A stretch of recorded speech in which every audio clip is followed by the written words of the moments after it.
우크라이나 전쟁 위험으로 물가 상승 압력이 더 높아졌지만 오늘 한국은행은 기준금리를 현재의 1.25%로 동결했습니다. 다만 소비자 물가 상승률 전망치는 기존 2%에서 3.1%로 대폭 올려잡으면서 향후 추가 인상의 필요성을 분명히 했다는 평가가 나옵니다. 전민정 기자 리포트 보시고 이어가겠습니다. 지금 시점에서는 주요국의 통화정책 방향, 또 지정학적 리스크 등 대외 여건의 변화와 그것이 국내 경제에 미치는 영향을 좀 더 살펴볼 필요가 있는 점을 고려해서 기준금리를 현 수준에서 유지하기로 결정을 하였습니다.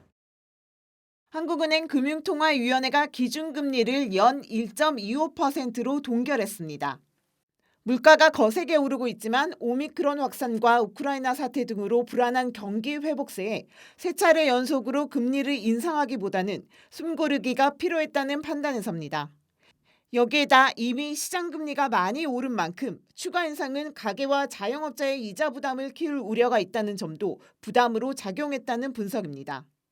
기준금리는 묶었지만 올해 소비자 물가 상승률 전망치는 2.0%에서 3.1%로 무려 1.1%포인트나 올려잡으며 물가 쇼크를 예고했습니다. 한 해 소비자 물가 상승률 전망치를 3%대로 내놓은 것은 지난 2012년 4월 이후 10년 만에 처음입니다. 한은의 물가 안정 목표는 연 2%. 물가 안정이 통화정책의 목표임을 감안하면 잠시 한 박자 쉬어갔을 뿐 추가 금리 인상은 불가피해 보입니다. 높은 물가 오름세가 상당 기간 이어질 것으로 전망되고 있고 금융 불균형 위험을 줄여나갈 필요성도 여전하다는 점에서 완화 정도를 계속 그리고 적절히 조정해 나가는 것이 바람직하다고 판단합니다. 큰 폭의 물가 상승률 상향 조정에도 올해 경제 성장률 전망은 3%로 지난 전망과 변화가 없었습니다. 우크라이나 사태에 따른 원자재 가격 상승과 공급 병목 우려에도 한은은 탄탄한 수출 증가세와 민간 소비 회복 흐름의 안정적인 성장세를 이어갈 것으로 내다봤습니다. 한국경제TV 전민정입니다. 네, 물가 전망치는 높이면서도 기준금리는 동결했다. 어떤 판단이 작용한 건지 좀 더 알아봅니다. 한국은행을 출입하는 강미선 기자 나와 있습니다. 강 기자, 이 물가 부담이 심각하다고 한국은행도 판단한 것 같은데 그런데도 금리는 동결했습니다. 어떤 이유 때문일까요? 네, 먼저 코로나와 경기에 초점을 맞춘 것으로 풀이됩니다. 이제 연일 터지고 있는 우크라이나 사태에 최근 국고채 3년물 금리도 2.3%를 돌파하고 코스피도 2,700원 선이 뚫리기도 했는데요. 이처럼 금융시장이 출렁이고 있는 가운데 금리를 또 올리게 되면 이제 시장을 더 흔들릴 수 있는 우려가 있다는 게 한은의 판단이었습니다. 그리고 최근에 6개월간 세 차례 금리 인상을 해왔잖아요. 예. 이제 이에 따른 효과를 좀 점검하고 최근에 확진자 수도 17만 명 가까이 늘어난 상황도 좀 고려한 것으로 풀이됩니다. 이 대선하고 총재 임기 만료를 앞두고는 보통 금리를 안 바꾼다고 했던 그 법칙이 이번에도 좀 맞아 떨어졌습니다. 물가 전망이 3%대로 올라선 거는 거의 10년 만이라면서요. 네. 이 당초 2%에서 3%대로 이렇게 크게 수정한 거 어떤 요인이라고 할 수 있습니까? 네, 지금 국제 유가가 배럴당 이제 $100 이상 좀 치솟았잖아요. 이 점도 좀 반영이 됐고 우크라이나 사태도 반영이 됐습니다. 2주의 총대는 짧은 기간 동안 물가 상승의 확산 정도가 예상보다 크게 나타났다고 말했는데요. 이제 물가 상승이 일시적인 공급 측면의 충격뿐 아니라 수요 측 요인, 즉 근원 물가 상승까지 퍼져나간 점을 반영했다고 전했습니다. 고물가 상황이 일시적이지 않다라는 얘기네요. 한국은행은 보통 이제 물가 안정 목표치라는 걸 두고 있습니다. 이게 2%인데 지금 3%라고 한다면 목표치를 한참 웃도는 수준입니다.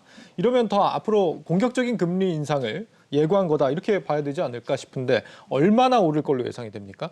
네, 이제 앞으로 이제 연말까지 한국은행은 연 1.75%에서 2%까지 오를 수 있다고 내다봤는데요. 예. 이게 사실은 시장 전망치인데 한은 역시 이 예상과 큰 차이가 없다고 이번에 입장을 좀 내비쳤습니다. 지난달 금통위 때는 이제 1.5%, 지금 기준금리보다 한 번 더 올려도 긴축은 아니다는 입장에서 오늘 한 번 더 나아간 점을 좀 보여줬는데요. 예. 이제 이런 모습이 이제 앞으로 금통위가 상반기까지는 2번, 그리고 하반기에 4번 열릴 예정인데 이제 2분기 추가 인상 가능성이 좀 유력시 되고 있습니다.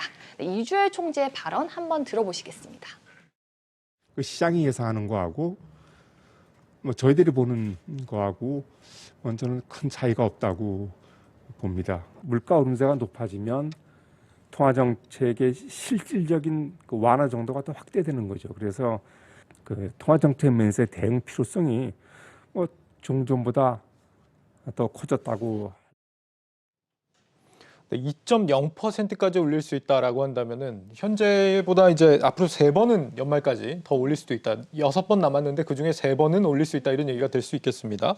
3월에는 금통위가 안 열리고 4월이 가장 가까운 금통위인데 지금 앞으로 금리 결정에 어떤 변수들이 좀 있다고 봐야 될까요? 먼저 이제 다음 달 있을 3월 FOMC가 가장 큰 변수입니다. 네, 현재 자료 화면을 보시면요, 한국과 미국의 이제 자료 화면 잠깐 보여주실 수 있을까요? 예. 한국과 이제 미국의 이제 장단기 금리 차가 이제 1% 포인트까지 지금 나타나고 있는 상황입니다. 기준금리 차이가.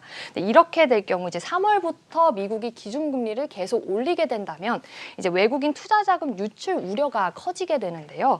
네, 이에 따라 자금 유출 방지 차원에서 한국도 금리 인상을 피할 수 없게 됩니다.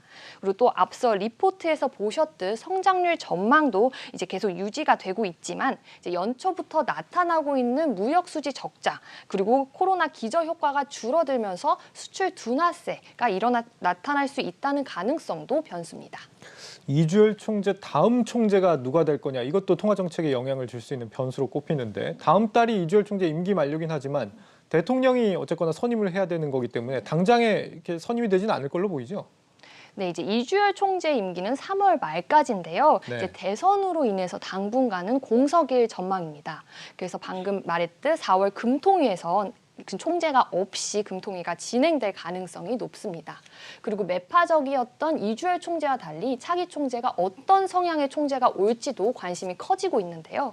구체적인 이제 함합평, 차기 총재에 대한 함합평은 대선 이후에 윤곽이 잡힐 예정입니다. 네, 인사 검증도 해야 되고 시간이 걸린다면 금리 결정도 또 지연이 될 가능성도 배제할 수 없겠습니다. 강미성 기자였습니다. 잘 들었습니다.